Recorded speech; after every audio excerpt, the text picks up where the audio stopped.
खरंच नाही, मला फक्त एवढंच ठाव की बघा बघा बघा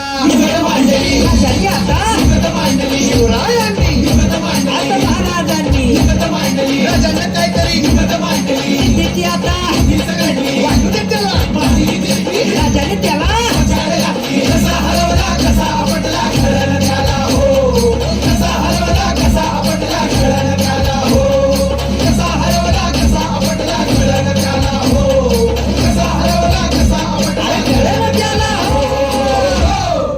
म्हणून राजा आपला भारी देव मराठ्यांच्या घरी जसा महाभारत संगरी किसन देव झाला. आणि म्हणून सांगतो, अरे दुश्मन असू दे गनिम असू दे किती बी हुशार, शिवरायांच्या बुद्धियुक्तीचा लागना पार. शिवराया